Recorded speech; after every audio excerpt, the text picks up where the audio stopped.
Ok, entonces en esta ocasión y en este espacio les hablaré acerca de las complicaciones locales de los accesos vasculares en paciente oncológico. Este tema es de suma importancia para poder garantizar la seguridad del paciente en la atención y en el cuidado. Es importante poder reconocer tempranamente los signos y síntomas de estas complicaciones locales en relación a los accesos vasculares en paciente oncológico. Y para esto es importantísimo poder realizar una valoración antes de la inserción de los accesos, durante, es decir, en el momento del control y la gestión del dispositivo y de todo el cuidado per se del catéter y del acceso vascular, hasta en el momento del retiro de los accesos. Mi nombre es Valerie Márquez, soy licenciada de enfermería de profesión, especialista de producto en la compañía ICU Medical. Debo recalcar que lo que vamos a revisar en este espacio está totalmente basado en recomendaciones internacionales, basado en las normas de la práctica de la terapia de infusión de INS, algunos estudios de CDC con respecto a la prevención de las complicaciones, estudios de critical care y algunos datos de ISMP y Léxico. Entonces, para empezar, quiero contarles algunos datos y hechos en la terapia intravenosa. El 80 y el 90% de nuestros pacientes hospitalizados reciben algún tipo de terapia de infusión intravenosa. Esto quiere decir que una gran cantidad, es decir, la mayoría de nuestros pacientes dentro de nuestros hospitales, dentro de nuestras clínicas, cuenta con un acceso vascular. Y uno de los mayores riesgos del acceso vascular y de la administración de la terapia intravenosa son las complicaciones. Recordemos que dentro de las complicaciones que se pueden dar en relación a la terapia intravenosa podemos encontrar de dos tipos, complicaciones locales y complicaciones sistémicas. Las complicaciones locales son justamente, como su propio nombre lo dice, los que van a actuar a un nivel local y son las que son mucho más frecuentes dentro de la práctica clínica y que tienen una menor implicancia. Si nosotros detectamos a tiempo estas complicaciones locales, vamos a poder evitar y prevenir el segundo tipo de complicaciones que son las sistémicas. Las sistémicas son menos frecuentes porque nosotros podemos prevenir y reconocer tempranamente las locales. Una complicación sistémica tiene una mucha mayor implicación sobre la salud de nuestro paciente. Por ejemplo, una complicación local podría ser una infección relacionada a un catéter y una complicación sistémica sería una infección ya de torrente sanguíneo, una infección que no ha sido controlada en el catéter y que se ha ido desarrollando a lo largo de todo el torrente. Las complicaciones de la terapia de infusión aumentan mucho la incomodidad del paciente, el riesgo del paciente a otro tipo de problemas médicos. Al tener este tipo de complicaciones, obviamente la duración de nuestra terapia de infusión va a ser mucho más larga porque ahora vamos a tener que tratar no solamente la patología de ingreso, sino también esta complicación, y al aumentar esta duración de la terapia, también van a aumentar los días de permanencia en el hospital. Todo esto conlleva que se aumenten los costos totales de la atención de salud dentro de la institución, dentro del servicio y con nuestro paciente. Y debemos recordar que este tema del cuidado en la administración de la terapia de infusión y el cuidado de los accesos vasculares de por sí es una responsabilidad de nosotros como enfermeros. La terapia de infusión y la terapia intravenosa constituye y realmente es un proceso complejo y como tal, estas complicaciones se pueden dar por diferentes factores, pero es importante que nosotros tengamos en cuenta qué medidas vamos a tomar para poder prevenirlas. Entonces, dentro de las complicaciones que vamos a revisar hoy día son las locales, porque como bien les expliqué hace un momento, son las que si nosotros detectamos a tiempo, vamos a poder evitar complicaciones con una mayor implicancia sobre nuestro paciente. Las complicaciones locales que se encuentran dentro de las diferentes evidencias clínicas son las flebitis, las infiltraciones y extravasaciones, las oclusiones de los dispositivos de acceso vascular, las infecciones, las embolias asociadas, las trombosis venosas asociadas a los dispositivos y la ubicación incorrecta de los dispositivos. El mejor tratamiento en general para todas estas complicaciones es la prevención. Y por eso es que es muy importante poder tener este tipo de encuentros para nosotros siempre actualizarnos y revisar lo que dice la literatura en función de poder tomar esas estrategias importantes para poder evitar estas complicaciones, estos problemas y poder detectarlos a tiempo y tener un paquete de medidas importante que nos pueda ayudar en nuestra atención y mejorar esa seguridad hacia nuestro paciente. En esta oportunidad nosotros vamos a revisar las flebitis, las infiltraciones, extravasaciones de una forma rápida, las oclusiones, las trombosis y las infecciones. Entonces, para empezar, vamos a hablar acerca de la flebitis. La flebitis es una complicación muy conocida por todos nosotros. La flebitis es justamente la inflamación de la vena debido a una alteración del endotelio y se da específicamente en la capa íntima de la vena y se va desarrollando a través de una inflamación de esta capa íntima que va subiendo hasta las capas más superficiales de la piel, generando ya algunos signos clínicos que debemos observar nosotros y que debemos tener muy en cuenta en el momento de la valoración de nuestros accesos. La literatura nos indica que nosotros debemos valorar nuestro acceso vascular por lo menos cada 2 veces en el turno para poder verificar que no haya ningún signo ni síntoma clínico de complicación que nos pudiera estar dando luces de una posible flebitis. Los cuadros que estamos viendo en este momento en la diapositiva son cuadros que nos dan criterios clínicos para poder detectar a tiempo las flebitis mediante unos criterios clínicos y mediante la observación. Nosotros estaríamos frente a un grado 0 de flebitis o de cualquier tipo de complicación cuando obviamente no encontramos ningún tipo de signo ni síntoma clínico alrededor del sitio de inserción de nuestro catéter. Estamos frente a un grado 1 de flebitis cuando ya encontramos eritema alrededor del sitio de inserción, que puede estar acompañado o no de dolor. Un grado 2 es cuando ya existe el dolor, cuando ya existe el eritema alrededor del sitio de inserción y que adicionalmente podría estar acompañado también de un edema. El tercer grado de flebitis es cuando adicional a todos estos síntomas, estos signos, también estamos encontrando un cordón venoso palpable a lo largo de toda la trayectoria del catéter y del acceso vascular. Y un grado 4 cuando ya adicional al dolor, adicional al eritema, adicional al edema, ya encontramos incluso drenaje purulento alrededor del sitio de inserción y es necesario ya tomar otra serie de acciones para poder reducir o para eliminar esta flebitis. Pero los factores que pueden ocasionar una flebitis son diferentes, son muy diversos, hay muchos tipos de factores, hay muchos tipos de causas que podrían originar una flebitis, que pueden iniciar de forma general por factores de riesgo con el paciente y factores de riesgo con el dispositivo. Con el paciente de por sí, pacientes que son de edad avanzada, pacientes que tienen algunas patologías que generan que sus vasos sanguíneos estén debilitados o estén más frágiles, tienen un mayor riesgo de poder tener complicaciones, sobre todo las flebitis. Y los factores de riesgo relacionados a los dispositivos están como en relación a las técnicas que utilizamos en el momento de la inserción del catéter y dada esta técnica podemos quizás originar algún tipo de traumatismo en el momento que insertamos un catéter. El tiempo de permanencia de los catéteres también toma una suma importancia para poder evitar las flebitis. La estabilización de los catéteres, escoger el calibre adecuado en función de la vena que hemos escogido para canalizar y también incluso el material del set, el material del catéter que estamos utilizando. Pero como les digo, estos factores de riesgo, digamos que son generales, porque vemos acá en la diapositiva que existen 3 tipos de flebitis, una flebitis química, una flebitis mecánica, una flebitis bacteriana. Cada uno de ellos tiene unos factores diferentes. Una flebitis química es la que está en relación con la administración de las soluciones y en lo que debemos tener aquí un especial cuidado es acerca de las características de los líquidos y los medicamentos que estamos administrando.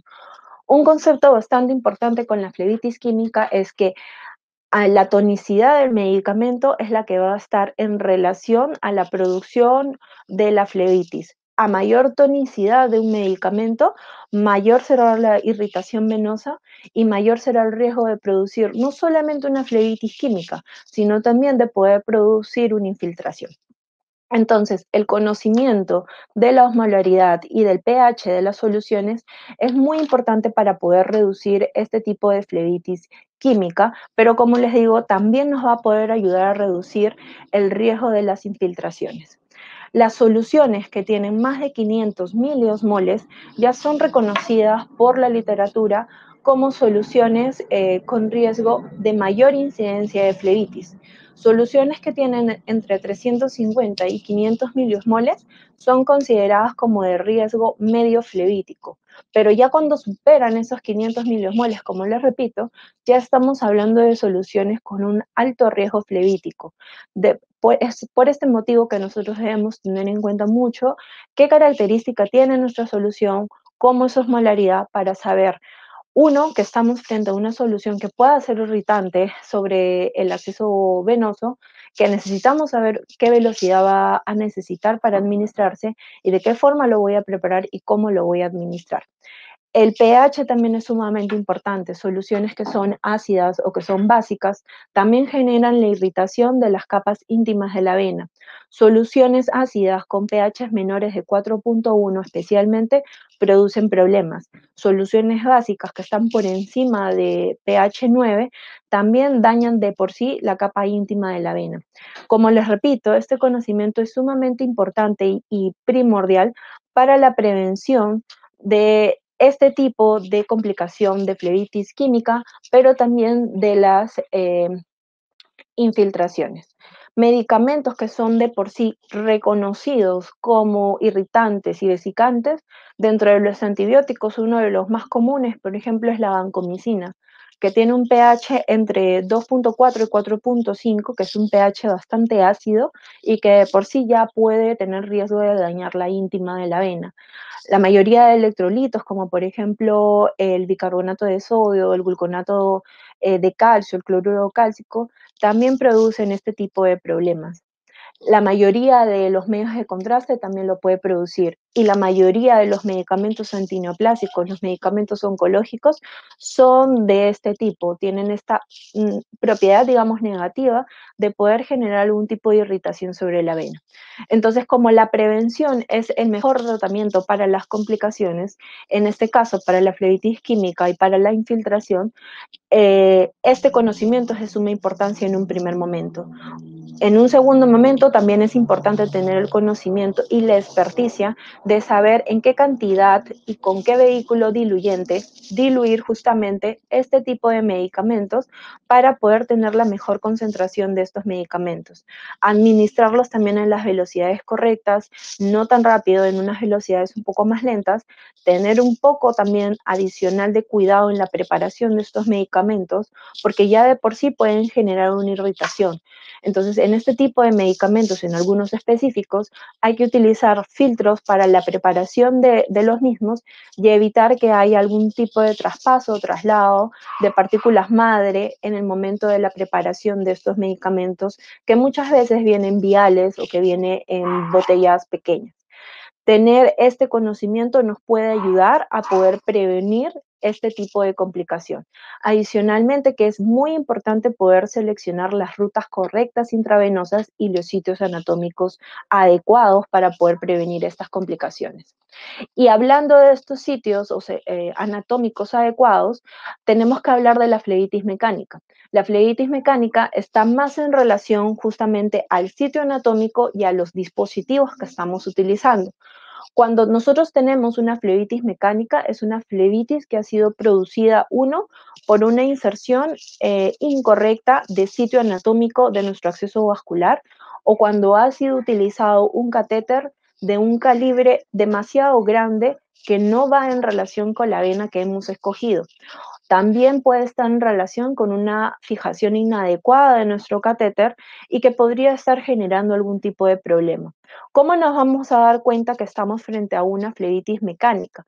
Una flebitis mecánica es cuando nosotros observamos en nuestro acceso vascular un enrojecimiento en el sitio de punción o en todo el trayecto de nuestro catéter. Es muy diferente a lo que quizás nuestro paciente nos va a referir si está frente a una flebitis química. Una flebitis química, en el momento que está siendo infundido el medicamento, el paciente refiere sensación de quemazón y sensación de dolor versus el tercer tipo de flebitis, que es la flebitis bacteriana, que como su propio nombre lo dice, es una flebitis que es causada por las bacterias, es decir, por todas esas técnicas asépticas que hemos realizado, quizá de una forma incorrecta, desde el momento de la planeación, la inserción y el control y la gestión en sí del acceso vascular y de todo nuestro sitio de inserción.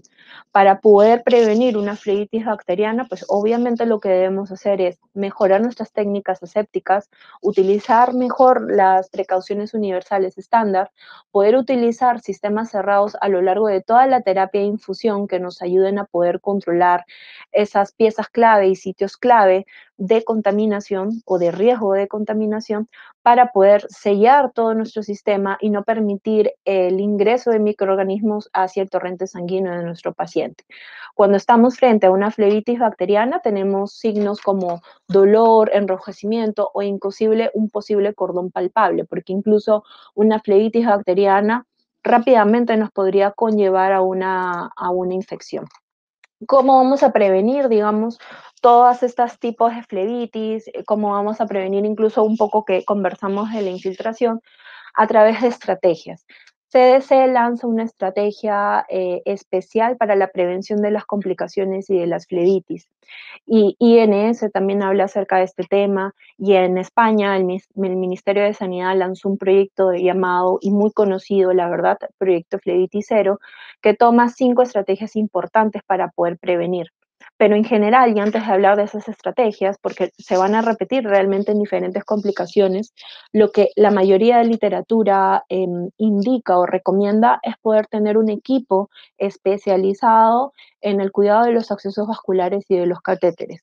Cuando nosotros tenemos un equipo que está totalmente responsable del cuidado de los accesos desde la inserción, que es responsable del conocimiento de los mismos, que es responsable de poder entrenar al resto de las colegas sobre temas importantes o actualizaciones sobre este tema, que es responsable de hacer el seguimiento de los indicadores y de las valoraciones que podamos encontrar en el servicio, que es responsable también de poder identificar estas complicaciones y de pautar estos proyectos de prevención para cada una de las complicaciones que se puedan encontrar dentro del servicio. Entonces, dicho esto, eh, frente a la complicación que estemos, es importante que nosotros podamos instaurar dentro de nuestros hospitales grupos y equipos destinados no solamente a la terapia de infusión, sino que estén destinados al cuidado de los accesos vasculares y que estos sean los que puedan dictaminar estrategias y que los puedan escribir a través de guías y de protocolos que nos puedan ayudar a estandarizar nuestro cuidado y gestión de nuestros accesos vasculares. Dicho esto, entonces les detallo las estrategias. Las estrategias a tomar para la flebitis empiezan desde elegir adecuadamente el tipo de catéter y esto significa que yo debo escoger el mejor catéter de acuerdo a la durabilidad de la infusión que voy a infundir justamente en función de los sitios anatómicos que yo pueda encontrar, en función de ese sitio anatómico y el calibre que voy a utilizar, higiene de manos como barrera universal que no va a suspenderse por ningún motivo, la preparación de la piel con la clorexidina alcohólica, que es el antiséptico más recomendado por las diferentes guías de prevención, el mantenimiento aséptico del catéter a través del uso de conectores sin aguja, a través de el buen uso de las fijaciones de los catéteres y el retiro de los catéteres cuando ya no son necesarios. La segunda complicación que vamos a ver ahora es la trombosis venosa asociada a catéter.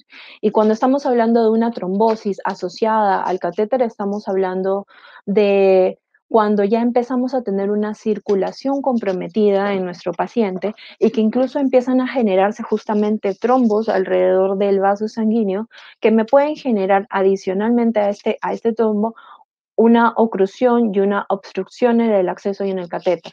Nosotros nos podemos dar cuenta que estamos frente a este tipo de problema o podemos detectarlo tempranamente cuando empezamos a ver la permeabilidad de nuestro acceso y ya vemos una resistencia en el momento del lavado o ya no nos permite infundir nuestros medicamentos o no obtenemos ningún tipo de retorno sanguíneo. Una trombosis es entonces cuando se forma este trombo a través de la formación de una fibrina a lo largo de toda la pared interna de la vena. Esta formación de fibrina, esta formación del trombo, incluso nos puede llevar a otro tipo de complicaciones como puede ser una septicemia. Entonces hay que tener mucho cuidado con este tema. ¿Qué cosa nos puede llevar a una trombosis? Las técnicas de inserción de los catéteres, múltiples intentos de venopunción, utilizar catéteres y calibres que sean mucho mayores a lo que estamos escogiendo en la vena. Y realmente hablamos de esto en un paciente oncológico porque la patología, el cáncer, es uno de los factores de riesgo primordiales para que se dé este tipo de complicación. La administración de la quimioterapia también con el tiempo va dañando todo ese vaso sanguíneo y genera que la circulación empiece a comprometerse. Y esto puede generar rápidamente una trombosis en este tipo de paciente al tener un acceso vascular que recordemos que va a durar mucho más tiempo. Entonces, para poder nosotros prevenir este tipo de problemas que ya de por sí probablemente se puedan dar en nuestro paciente oncológico, debemos tomar diferentes medidas de prevención. Uno, como les decía, tener ese equipo especializado que se pueda encargar no solamente del entrenamiento, no solamente de los indicadores o de la inserción del catéter, sino también de la valoración y del seguimiento de todos estos indicadores y de poder escribir en guías y protocolos medidas y estrategias de prevención. Tener una correcta planificación, una correcta selección del sitio anatómico y una buena elección del acceso vascular en función de lo que estoy administrando. Cuando yo quiero escoger un mejor calibre, debo de tener en cuenta que el calibre del catéter no debe sobrepasar el 45% del tamaño de la vena para no generar problemas en el momento de la infusión. Debemos también tratar de evitar catéteres multilumen, porque esto también podría generar problemas en el momento de la administración. De por sí también considerar siempre miembros superiores en vez de miembros inferiores en el momento de el acceso a los catéteres de este tipo de paciente. Incluso para poder prevenir la trombosis, y ya que hablamos de una circulación sanguínea, es recomendable también generar en el paciente algunos ejercicios pasivos con pelotas en los miembros superiores para generar una mejor circulación sanguínea en nuestro paciente.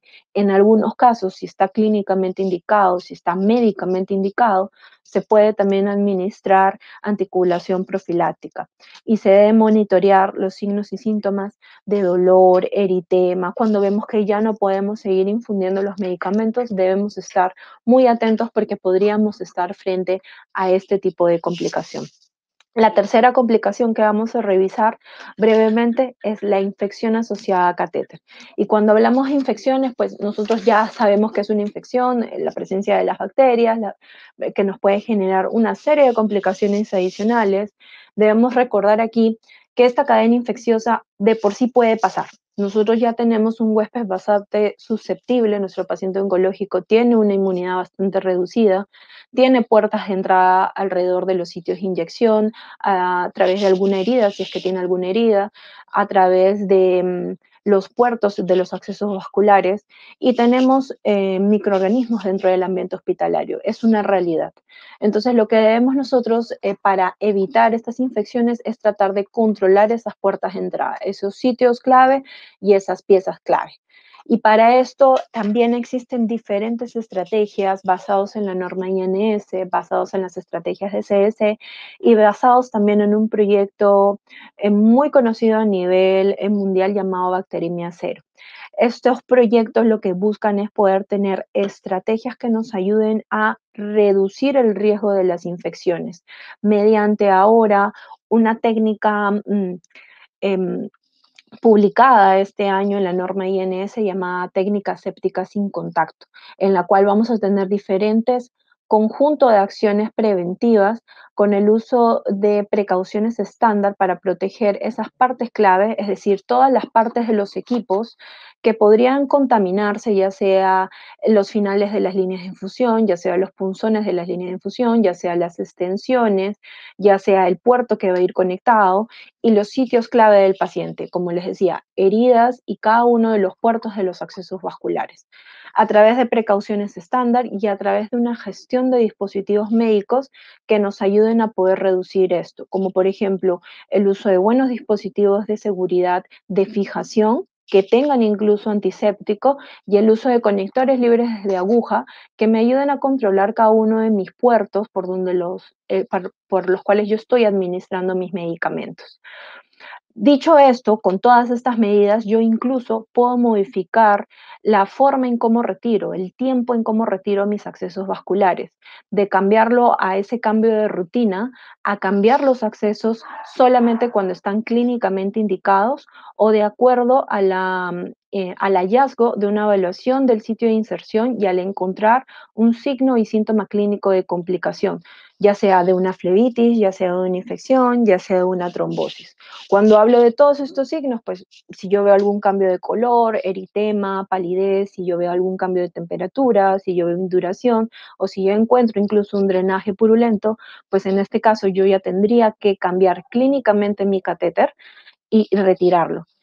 Es decir, los catéteres ya no se cambian en función del tiempo, sino se cambian en función del signo o síntoma clínico que yo haya podido encontrar o frente a una complicación que no haya podido resolver.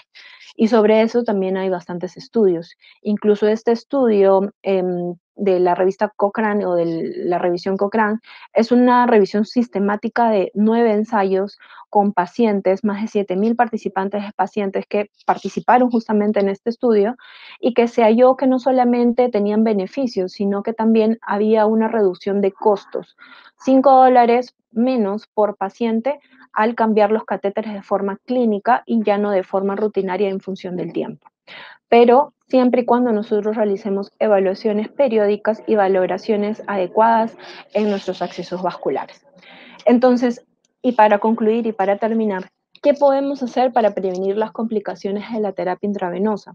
Uno, poder garantizar la experiencia y la competencia continua del personal que tenemos dentro del servicio. Como les comentaba, poder tener incluso este equipo especializado del cuidado de los accesos, investigar si este reemplazo de rutina de los catéteres se podría hacer y qué tanto está impactando en nuestros indicadores de complicaciones, ver si esto nos podría traer también algún beneficio en nuestros costos totales de atención médica, entender estas complicaciones que tenemos, cuáles son esos factores de riesgo, tomarlas en cuenta y tener un especial cuidado con ellos.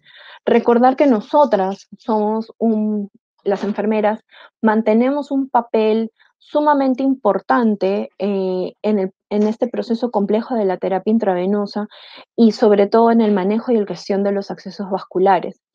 Y este papel tan importante que tenemos es una responsabilidad para nosotros desde nuestro perfil y que necesitamos ir repasando y revisando con el paso del tiempo porque la salud no se queda permanente, es algo que va cambiando con el tiempo y que necesitamos irnos actualizando y refrescando nuestros conocimientos. Esto con el mejor objetivo de poder brindar la mejor calidad en la atención del cuidado de nuestros pacientes y poder brindar la mejor seguridad en nuestro paquete de cuidados. Dicho esto, pues recordar que el mejor tratamiento de las complicaciones es la prevención y para la prevención necesitamos de mucho conocimiento. Espero haber sido total de su agrado y les agradezco por este espacio. Muchas gracias.